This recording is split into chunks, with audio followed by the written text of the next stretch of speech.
6:01, we're going to kick off this public listening session pertaining to the Water Quality Monitoring Project Sampling and Analysis Plan that Matt and Jeff are working on for us. Matt and Jeff are from the ESS group. I'll allow them both to introduce themselves in a minute, as well as tell us a little bit about what they do as professionals.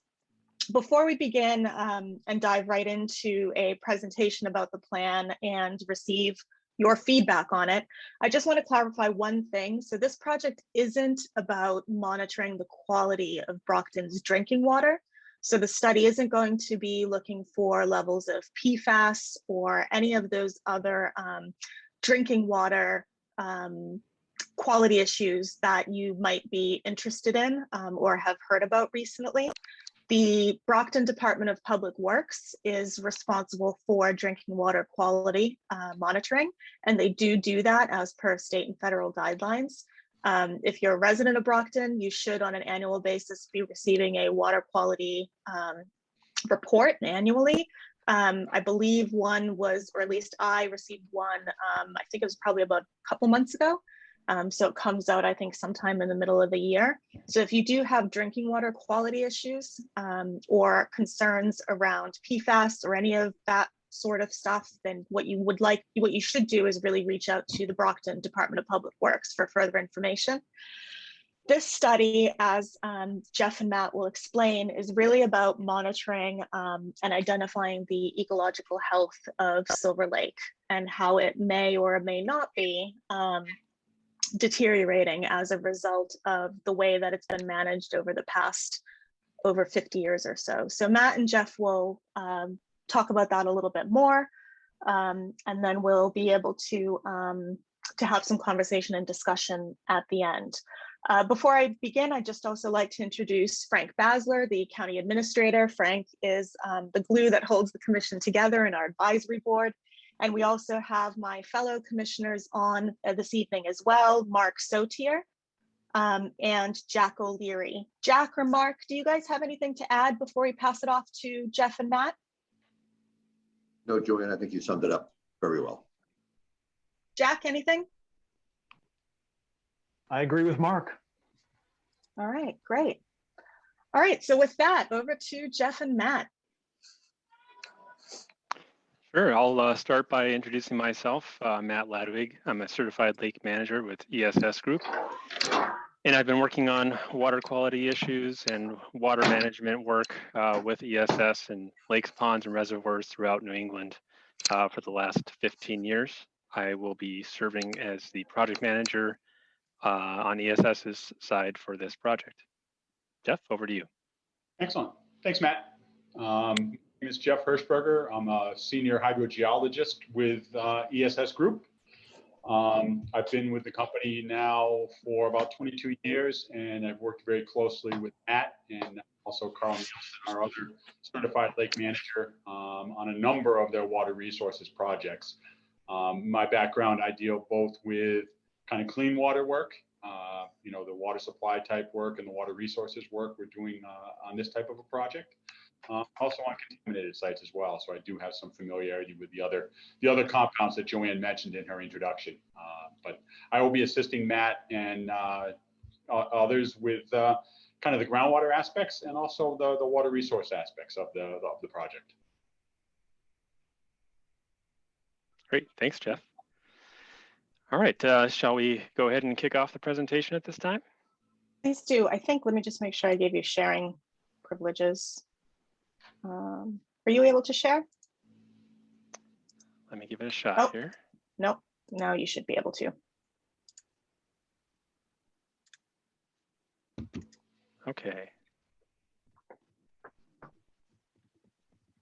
All right. Hope everybody can see that. We've sort of condensed down our sampling and analysis plan into a viewer-friendly presentation.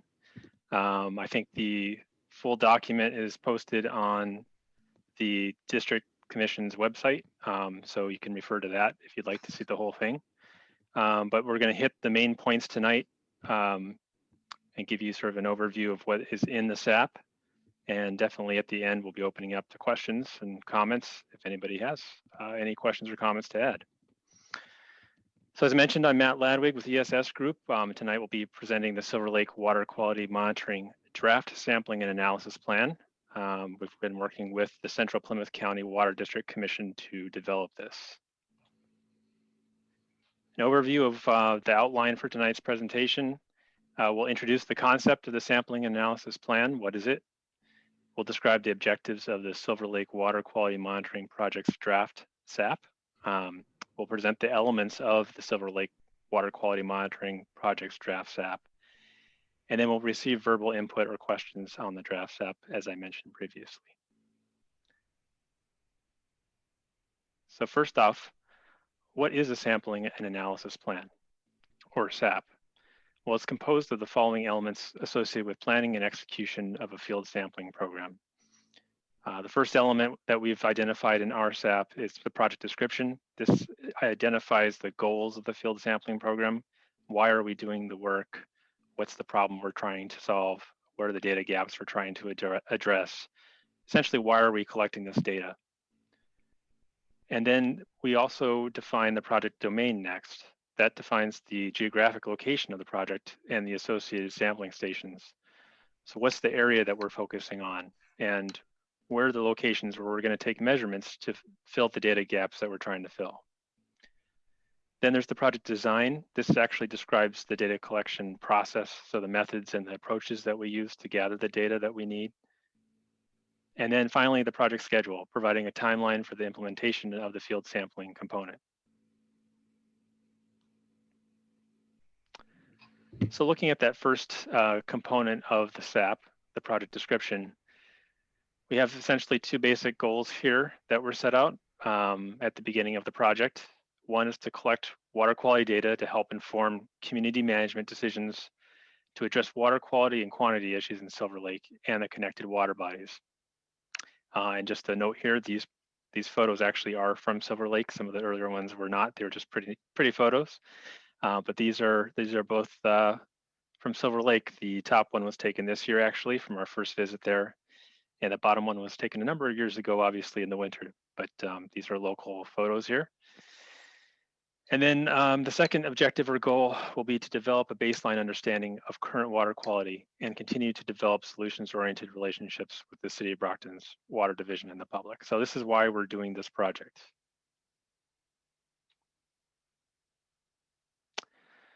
So now we've kind of just defined what the project is and described what the project is, why we're doing it. Let's talk a little bit about the project domain. So where are we doing the project?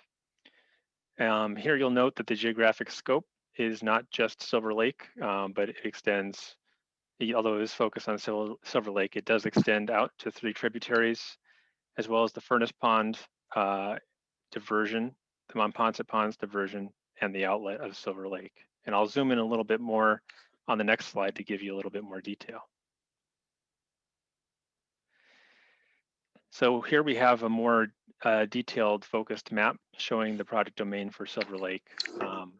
We did exclude Monpont and Furnace Pond here just for convenience so that we can kind of zoom into some of the specific stations that we'll be sampling, but know that they are part of the program as well. So you can see we have 3 tributary stations. These are designated as SLT 1, 2, and 3.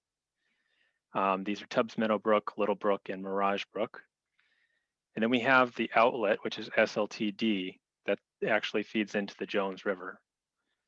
The primary sampling location in Silver Lake itself is noted here as SLIL. So that's the deep location in Silver Lake. That's where we're going to be doing, as you'll see, profiles throughout the water column to try to figure out what the water quality looks like, both at the top and at the bottom of Silver Lake and everywhere in between. And then the green locations are what we're calling groundwater sampling locations.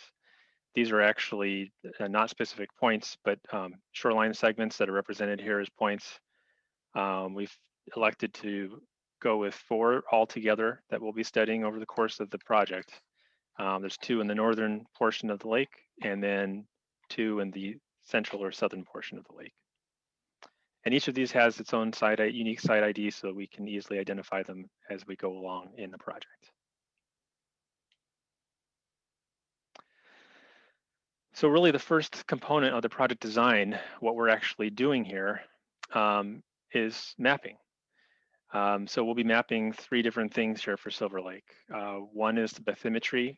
We are aware that it has been mapped in the recent past, and we do have that bathymetric map. So we're really seeking here to update the bathymetry, provide a map that has tighter contours so we can actually see, better calculate the volume of the lake, as well as see any changes that may have occurred since the last time it was mapped. So we'll be using an echo sounder in deeper waters, or waters where there isn't plant growth in the way. And in shallower waters, we'll be using what's called a sounding line, which is really just a straight measured line with a weight on the end, to sort of help us figure out how deep the water is there. On the right-hand side here, you'll see a map of the lake, and it's been divided into approximately 360 grid cells. So what we'll be doing with this bathymetry survey is going to each of these grid cells and taking at least one point in the cells. If we see a reason to take more than one, we can do that, but we want to make sure that we at least cover the entire lake with some data. So we've set up this comprehensive grid to make sure we don't miss anything. And we'll be using the same grid to map aquatic plants in the lake. We don't expect aquatic plants to be growing across the entire lake. They probably will be limited probably to the top 20 to 25 feet of water in the shoreline areas around the lake. Although we're yet to find out, obviously. As we are mapping the plants, we'll be mapping the density of the plants. So how much area do the plants cover? We'll be mapping the biovolume of plant growth. How much of the water column do these plants take up? And then we'll be actually identifying the individual species of plants that we're finding so that we can define the aquatic plant community in the lake.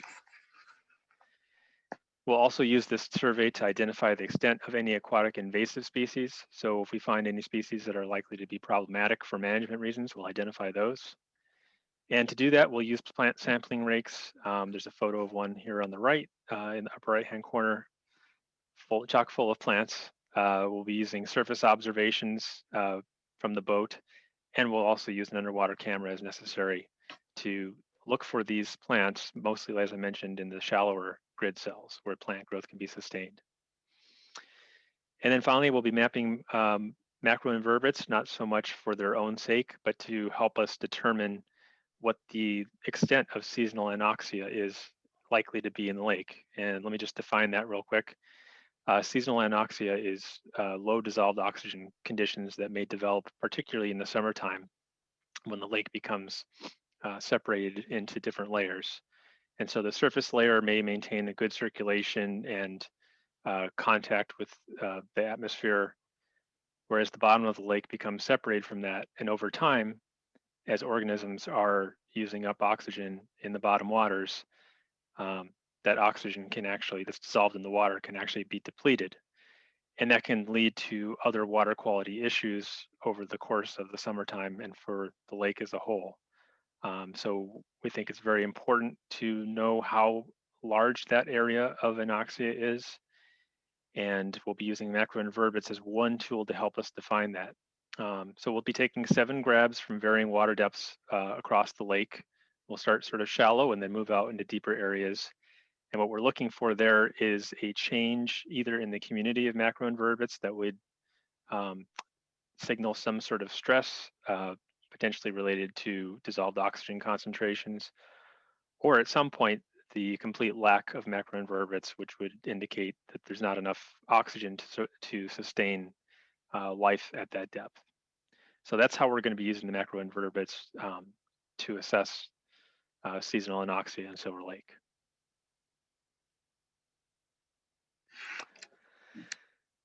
Now, moving on to water quality in Silver Lake, we're going to be installing continuous data logger arrays in the deepest part of Silver Lake, so that SLIL location that I showed you before.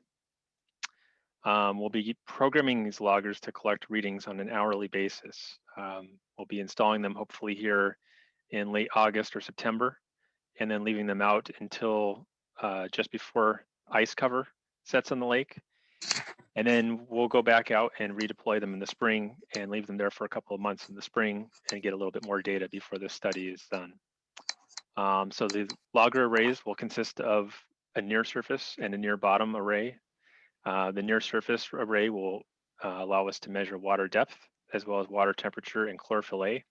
And the chlorophyll A is actually a surrogate for algae. So as you'll see in the bottom right-hand corner here, we have a sample graph of what would be generated from a logger like this, where over time, the variability in algal growth, the algal growth would change over time. And you can actually use chlorophyll A to determine approximately what levels of algae are growing in the water column in the lake. And then we'll also have a deep water logger array deployed, and that will tell us what water depth and water temperature are. Obviously, it's going to be deeper at the bottom of the lake. We know that, but we're putting one there because that logger will sit at a consistent depth, so we'll be able to tell the true depth of the lake above that logger over the course of the study. And then the water temperature, we do expect to vary a lot, especially this time of year. As the weather cools, we do expect to see the temperature becomes more similar between the surface and the bottom of the lake, and understanding that process and how it happens in Silver Lake will help guide what we're seeing, how we interpret what we see on the water quality end of things as well. And here we have a table showing the discrete water quality sampling analytes and parameters that we're planning to measure for this project. You'll see there's a number of them. And several of them are collected at slightly different locations. So we've summarized those locations here. Each of these will be collected at that same location, SLIL, in the middle of Silver Lake. We've got total phosphorus, soluble phosphorus, and total nitrogen. These represent our nutrients and are very important in determining what happens with the algal community or any cyanobacteria blooms that may develop here in Silver Lake. We're also going to be collecting a few other supplemental water quality parameters, including alkalinity, that will be collected at surface, mid-depth, and bottom of the lake as with the nutrients. Chlorophyll A, which I mentioned before, we'll have a logger out there, but we're actually going to take some lab samples to sort of ground truth the results that we're getting from the logger. And then we'll be looking at a number of other things, including algal ID and enumeration, and a number of field measured components as well, pH, Secchi disk transparency, which is something that's just measured from the surface, and a number of other things. You'll notice here at the bottom, water temperature, specific conductance, and dissolved oxygen are all, we're planning to measure those at every meter through the water column. So we have a total number of samples that's much higher than everything else. And that's just because we'll actually have access to a meter that can read those things directly as they're out there. So we do expect to get over 100 measurements for each of those parameters in the field. You'll see here the number of visits varies, but for most locations, we'll have 6 visits. So we'll be out there probably 4 times this year and 2 times next year collecting these samples. As I mentioned before, we're also going to be measuring the water quality and the diversions. We recognize that this is an important component of water quality in Silver Lake. So we'll be collecting discrete water quality samples there at Momponsa and Furnace Ponds, or the diversions to Silver Lake. And the analytes and parameters here are pretty similar to what we're actually going to be measuring in the lake. We did that on purpose. We want to see how these things compare, especially at times of the year when there may be large amounts or large volumes of water flowing from one of these diversions, most likely Momponsa, into Silver Lake.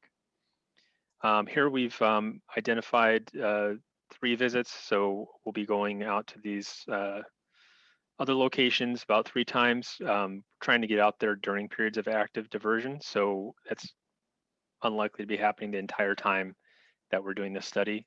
So we've got a little bit more focused number of visits here. And then in addition to actually looking at what's going on in Silver Lake and the diversions, we'll be looking at the upstream and downstream water quality in the tributaries and the outlet. And here we'll have data loggers that are collecting readings on an hourly basis so that they match up with what the data loggers are collecting in Silver Lake. These data loggers will be set up to measure water depth and water temperature, and we'll also have a barometric logger to correct for atmospheric pressure. Because these are sealed loggers, we need to make sure they're not open to the atmosphere. So we need to actually subtract the atmospheric pressure from what's being measured in the water itself to get an accurate reading of the water level.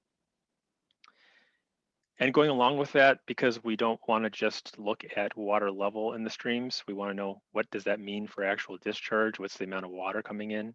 We're going to be measuring stream discharge in the field about 8 times over the course of the project. And we'll use those results to actually create what's called a rating curve, where we can look at what the water level in the stream translates into with regard to stream discharge. In addition to actually looking at the amount of water going back and forth, we'll be also collecting discrete water quality samples at these stations. We'll be sending off total dissolved phosphorus and total nitrogen, so the nutrient readings off to the lab, and collecting most of the other readings in the field. And on the bottom right-hand side here, you can see this is sort of what a typical continuous discharge record will look like at a site after we've converted the data from water level to discharge. So you'll actually be able to see how much flow is coming through the streams over the course of the study. And then another component of our project design is actually looking at the groundwater. So in that original map, we had 4 groundwater stations that we were going to sample. And what we'll be doing there is measuring both groundwater inflow as well as groundwater quality along 4 shoreline segments. 2 of the segments, as I showed before, are at the upper end of the lake, and 2 are closer to the dam or outlet, so in the central and southern portion of the lake. In addition to actually looking at that groundwater inflow rate, we'll be looking at the actual groundwater water quality. So to do that, we'll be using an instrument called a littoral interstitial pore water mini well. That's shown here in the first photo to the right.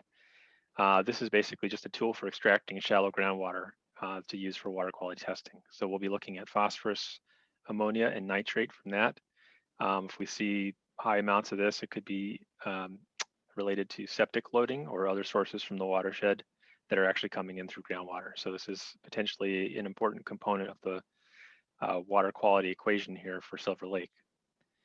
And then to actually measure the rate, we'll be installing what are called seepage meters. And these are essentially sealed off containers with a known amount of water in them that we install over the course of the day. And we measure the water when we install them, and we come back at the end of the day and measure the water volume once time has passed. And the difference between the two tells us what the flow rate has been for the day. So then we can take an average flow rate for each of these segments over the course of that day. And that allows us to then calculate how much of any of the water quality components we're looking at have been flowing into the lake, and actually calculate a load for the lake from groundwater.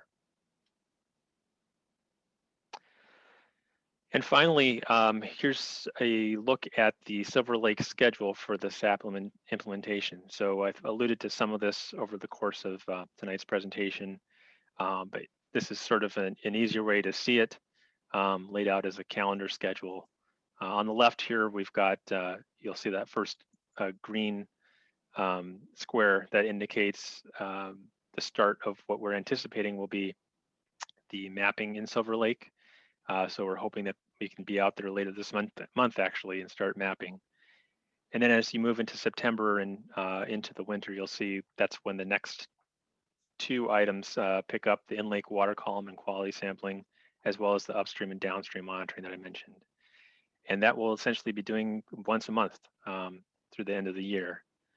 The upstream and downstream monitoring will continue into April of next year. And the in-lake water column sampling will, as I mentioned, sort of put it on hiatus if there's ice cover over the winter and then come back in the spring. So we may end up having 2 deployments of those arrays and multiple campaigns out there, but we're expecting about 6 discrete water quality sampling visits for the in-lake water quality. And then the groundwater assessment we anticipate doing next April during a period of high water table.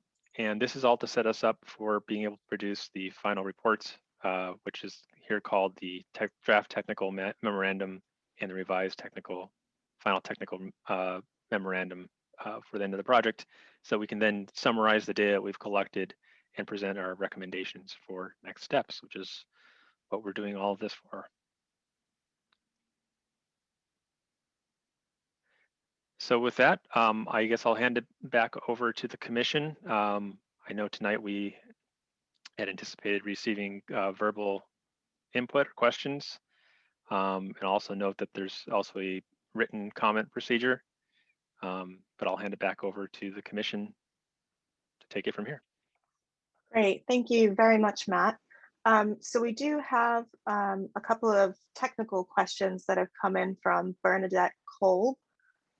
Bernadette, I'm going to read your questions and also allow you to speak in case you want to clarify anything. It would also be helpful if you can identify whether you have an affiliation with anyone. So I'll read your questions first and then I'll unmute you. So Bernadette asks first, why not include continuous DO monitoring to directly determine whether the bottom is anoxic? She also asks, what is the DL for your phosphorus parameters? And lastly, what are your TN analytes? So Bernadette, I will allow you to talk and please state your affiliation if you have one. You may just need to unmute yourself, Bernadette. Okay, can you hear me? Yes. Great. Hi, I'm Bernadette Kolb. I'm with CDM Smith, and I am working on the resource management plan for the city of Brockton for Monpont Pond. Great. Thank you for joining us, Bernadette. Matt, Jeff, I believe you guys can see the questions that are in the chat. If you need to review them, if you could respond to Bernadette, please, that'd be wonderful. Sure. Yeah, Jeff, I guess I can take at least the first question here, probably all of them. So the first one is, thank you, I guess, Bernadette, first for your questions. And in response, I would say we did not necessarily exclude continuous DO monitoring. We think that the macroinvertebrates will give us a lot of the information that we're looking for. I guess we assume that there is some portion of the lake that is anoxic. And if we wanted to really define that using data loggers, we'd have to deploy a lot of those, which would increase the cost pretty substantially. So knowing that the bottom is anoxic, I think we're just kind of trying to define what the area is that is likely to go anoxic, because that tells us more about what the volume actually is that's affected in the lake itself. Can I respond to that? Sure. I'm going to encourage you to go get some continuous DO monitors, because it's not just the extent, it's also the duration of anoxia that is important. And you're not going to know that necessarily with your infrequent vertical profiles. Right. I think our thought is that we'll be able to have a pretty good sense for it because we will be going out once a month. So we'll have some data points to start and end with and track it over time. And then I think between that and what we propose to do with the macroinvertebrates, you're right, it won't be perfect. We won't be able to generate a graph like we will with the other things. Yeah, but you know what you're going to be wanting to know is how much phosphorus gets regenerated from the bottom, and you're not going to have a good estimate of that without either more frequent monthly profiles or a continuous meter. So if there's one modification that I really think you need to make to this program is to do that.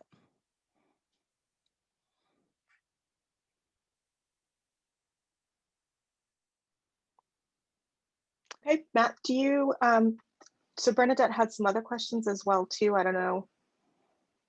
She asked about TN analytes. I don't know if that's all related or if those are different questions.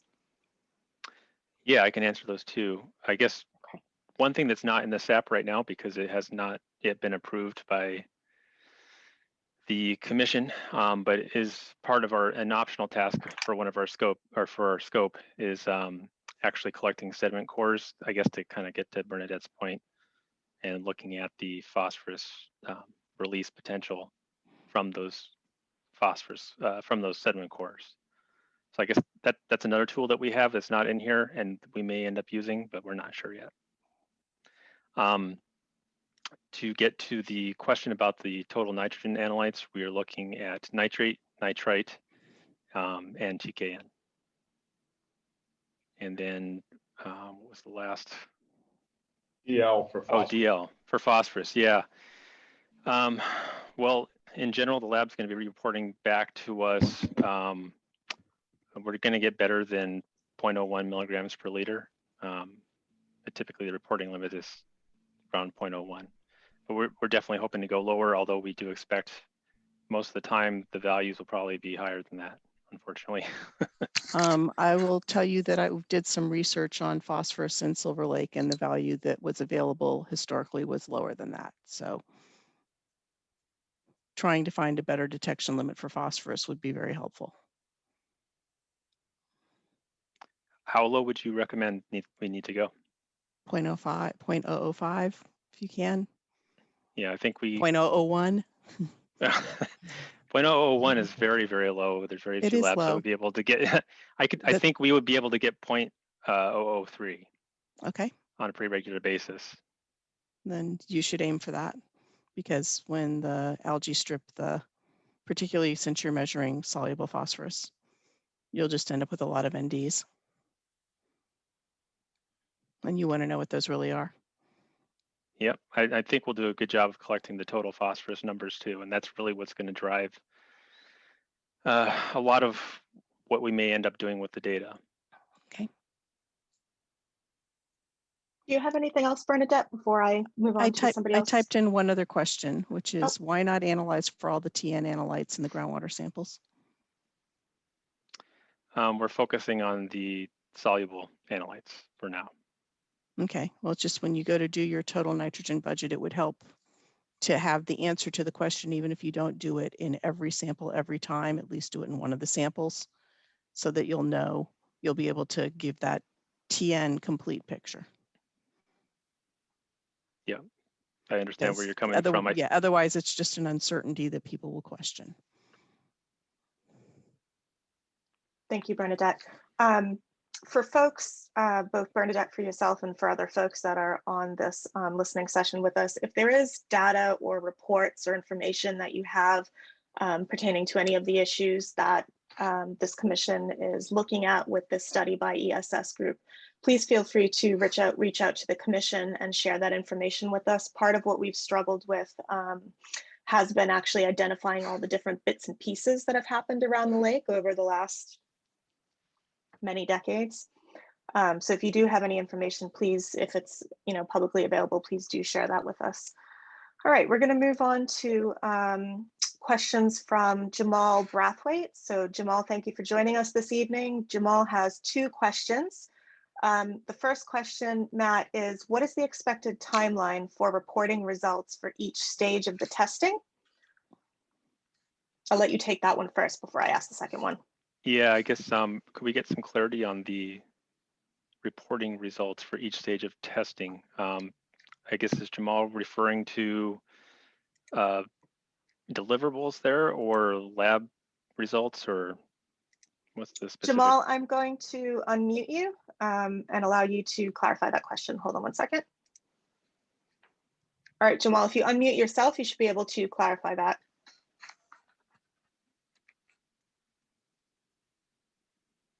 Hello, can everyone hear me? We can indeed. Go ahead, Jamal. Great. I just want to say thank you, Jeff, Matt, and Frank, as well as Joanne, for facilitating this discussion. It's been very informative. I've learned a lot. So the question pertains to reporting, any kind of reporting that you guys expect to provide to the public. That's pretty much the definition. So I'm not necessarily asking for the detail of your testing results, but any kind of reporting you plan on providing to the public. When can we expect to see that so we can review it? Yeah, and I think I guess the best way to answer that is probably to say that we will be providing regular updates to the commission.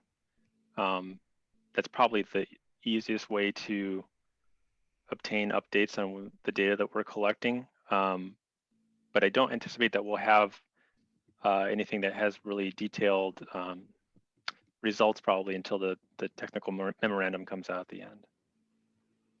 So Jamal, Okay, just so to there'll be a add, memorandum. Mhm. yeah, so just to add to that, Jamal, so the commission does meet on a monthly basis. And when we do have any kind of like initial data or some, decisions that need to be made that affect the budget or any kind of preliminary results, those do get discussed at our meetings, and all of those are public and always posted on town and the City of Brockton websites. And then, as Matt said, at the end of the monitoring is when we'll have sort of the final report.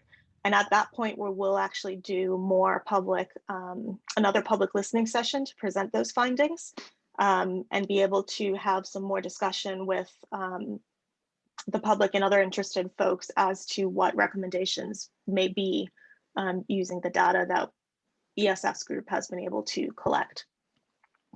Okay, so I was looking at the timeline. So the project is scheduled to end June 2022 for the revised final technical memorandum. So it sounds like we'll hear the output of that after that period.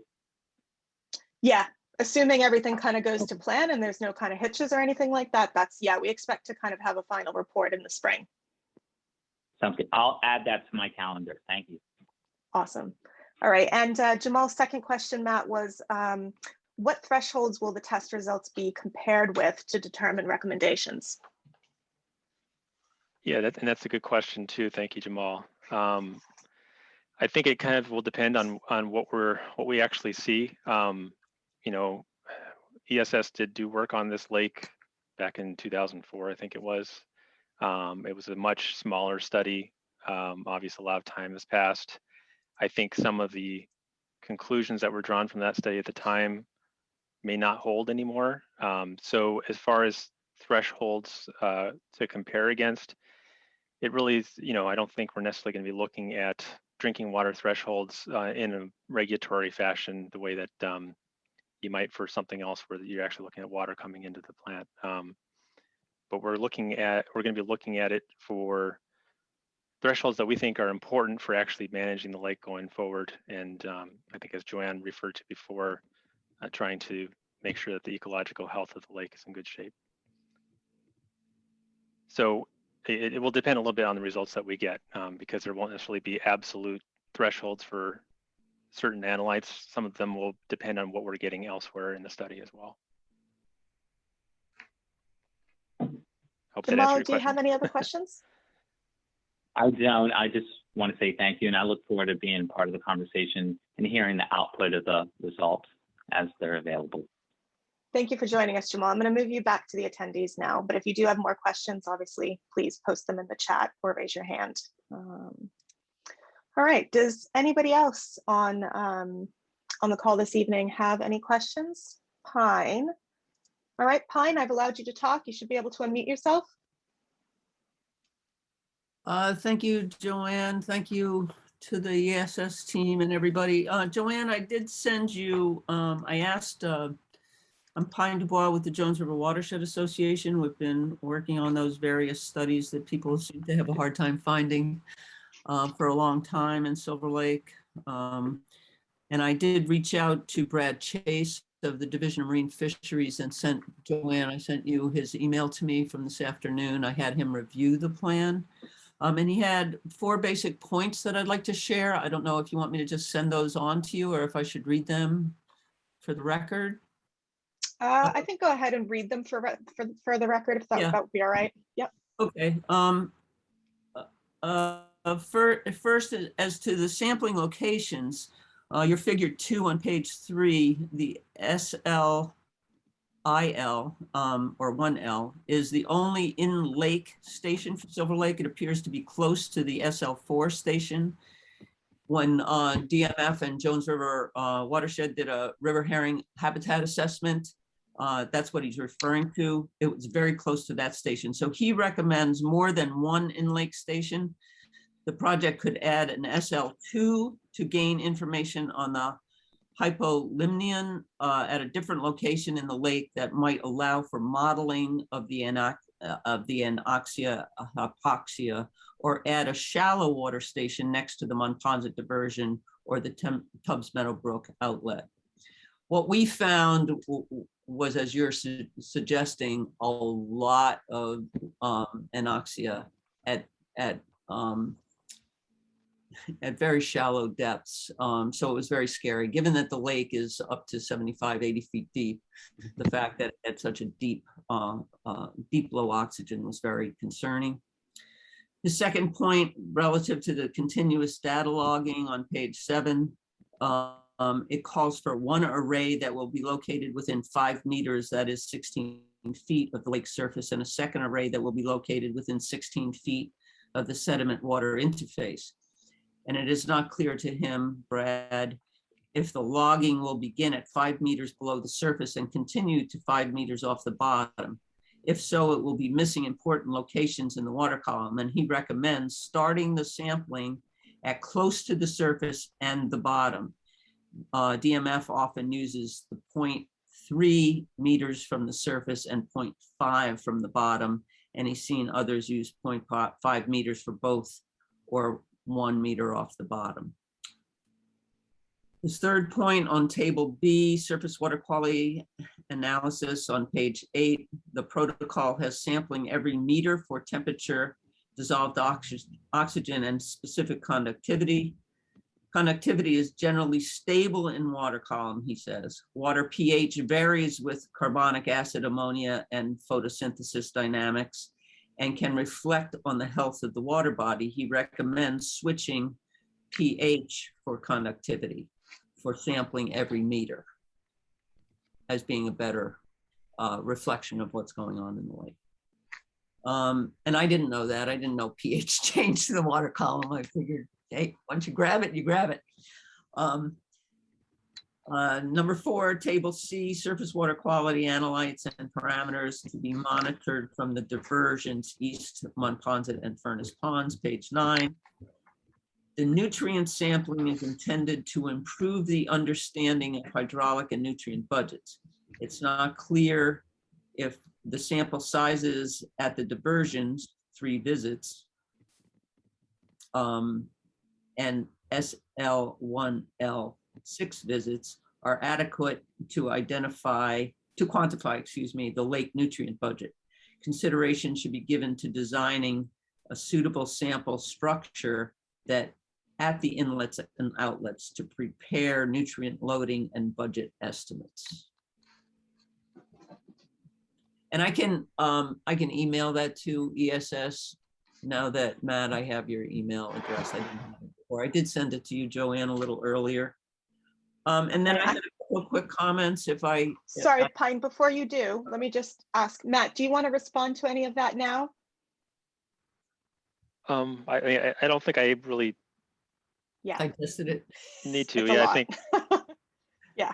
those are good technical comments, and there's, I guess just in general, there's cost considerations for all those things too, and similar to the responses previously. Just to, it's an informed comment, however, because we've worked with DMF for a very long time on Silver Lake. We've also worked with DFG Fish and Game, Steve Hurley, and I did send him the information only today. I'm sorry that I was so tardy and all of that, but I have too much going on, as most of us do.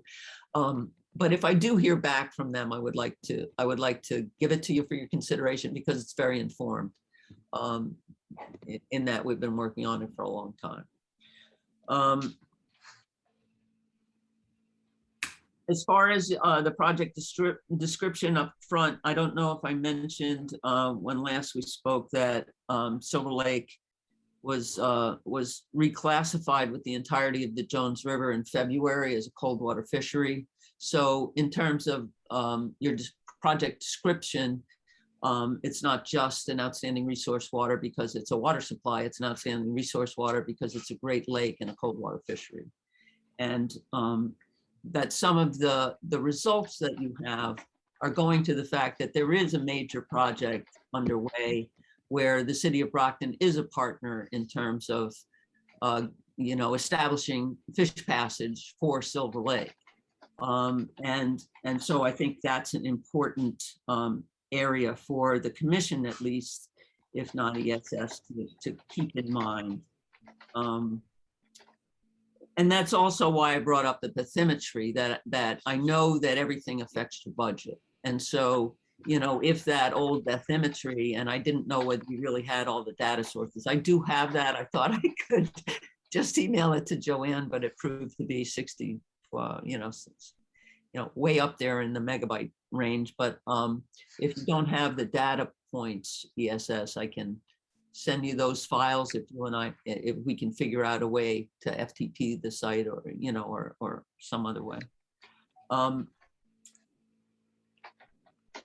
I think that your assumptions about the plants are not completely accurate. Having been in the lake, it's extraordinary to me that there is so much plant growth that are so tall and so everywhere in the lake. And so I don't want you to be set back by thinking that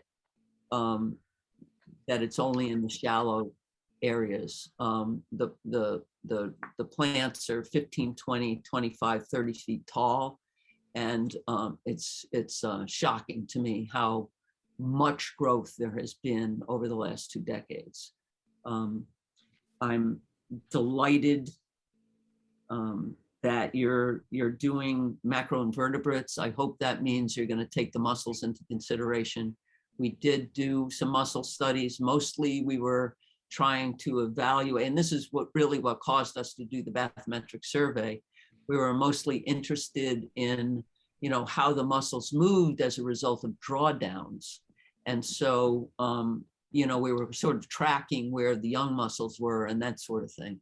But the mussels are, you can find them, based on the drawdown, the recent drawdown levels, that's where they're going to sit, because they run to stay in water when they can, and otherwise they just die, which is what happened in 2016 and 17. There was enormous mussel die-off as a result of the lake being drawn down so far. So I think that I don't know how you're going to map that, or if you're going to map that, but we're definitely interested. And if we can plug in any way to help you gain information that you otherwise couldn't gain because of your budget, please let us know, and we'll see if there's anything we can do to help make that study more robust. We're very interested in the freshwater mussels in Silver Lake, as well as the fish access. And I'm still, yesterday I helped another 12 eels in, and the day before 27 eels in. They're getting up there. You're going to see, you're going to see eels, hopefully, up there. I was upset that that your last sampling station was at the outlet of Silver Lake rather than at Brockton's Dam. There is so much impact that happens as a result of the stagnation and plant growth and accumulated nutrient loading in Forge Pond. Even though it's not supposed to be part of the water supply, Brockton's Dam is 1,500 feet downstream in the Jones River. So it is in fact affected by this whole thing. And I would ask that you either add or help or let us know how to add a water quality sampling there. And as far as the inputs, the inlets, although 8 seems like a lot of sampling rounds in terms of your velocity for those stream flows, I noticed your map anyway shows that you're measuring those velocities at all the culverts that are on Route 27. And I worry about that. There's a lot of distance between Route 27 and the discharge into the lake. At the Jones River, the Division of Ecological Restoration installed a solar stream gauge that actually monitors the flow. They established the gauge, they put in the thing. We used to do it as volunteers and go monitor it every day and that kind of thing, but it was so erratic that we couldn't. And that took its place. I don't know what that cost was, but it may be a simpler thing to do than to try to quantify the tributary contribution to the lake, especially because Tubbs Meadow, for instance, is also the diversion channel for Furnace Pond. So, you know, if you're trying to get the watershed contribution, you might consider something like that. That's really all. I don't know, you know, I don't have your training certainly, and I'm not trying to tell you what to do, but these are the things that we have experienced and the impacts. And I really appreciate the level of effort that you've put into the design and the work. I think it's going to be a great study, and I really look forward to it. Thank you. Thank you, Pine. Matt, anything to respond on that, or shall I see if there's other questions? Jeff, do you have any questions there? I guess I didn't totally understand what Pine was describing about the solar stream gauge. So if you go to the River and In-Stream Flow Stewards link on the DER website, there are a number of stations around the Commonwealth that have, you know, where either volunteers or these kind of stream gauges monitor the flow. So in this case, it's the outflow from Silver Lake to the Jones River. And it's mapped, it's a daily discharge. You know, actually, I think it's more frequent than that. It's almost like a USGS stream gauge. And they calibrate it every once in a while, but it's solar powered, so nobody has to be there. You know, and all they did was put up a little solar, tiny solar thing as big as my laptop screen here. And, you know, it manages to collect relevant information, and you can find the Jones River on that Riffles gauge. If you can't, let me know, and I'll send you the link. Thank you. Thanks, Pine. All right, does anybody else, I don't see any more questions in the chat. Is there anybody else who would like to post a question in the chat or raise your virtual hand to ask the question?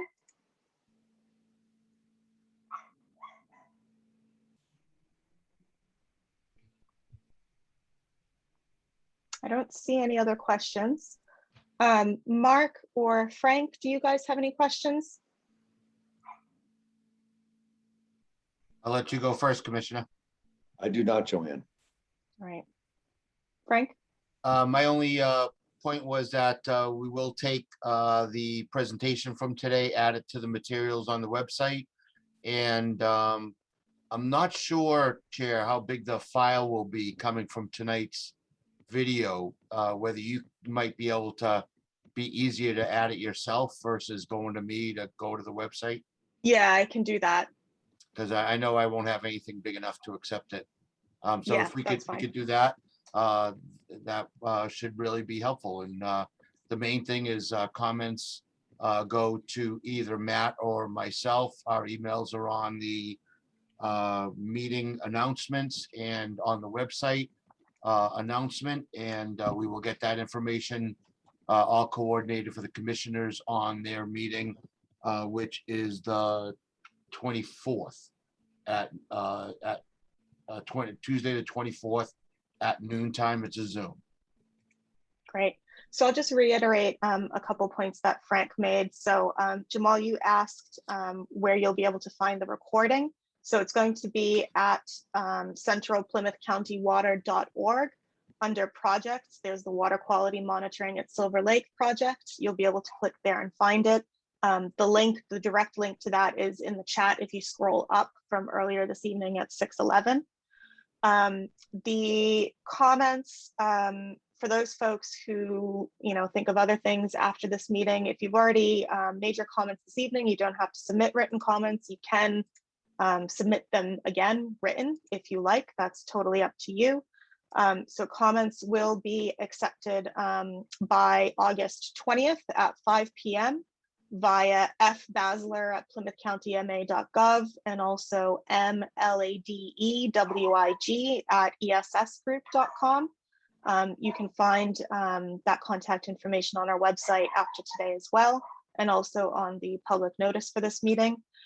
There are a couple of other things for those interested in Silver Lake. You might also be interested in the Monponset TMDL that was finalized earlier this year. If you Google final draft Monponset TMDL, you'll be able to find that on mass.gov's website. And if you have trouble finding that, then you can always reach out to the commission via our website and we'll send you the link for that.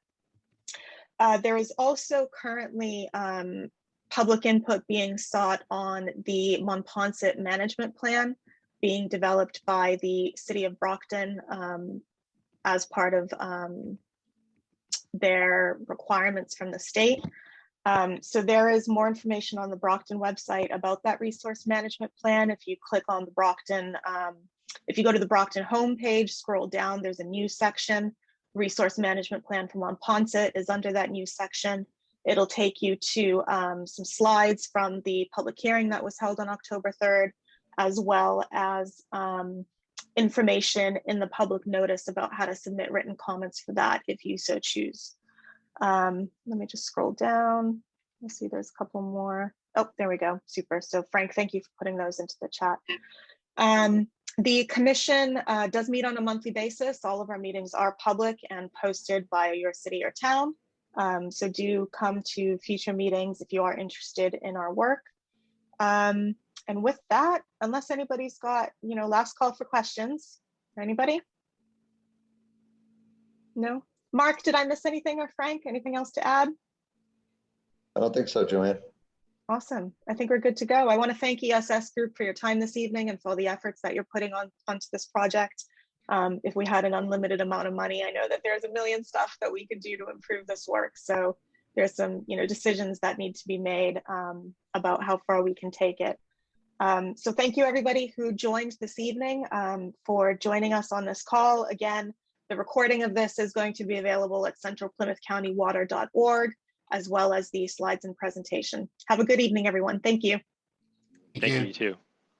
Good night. Everybody.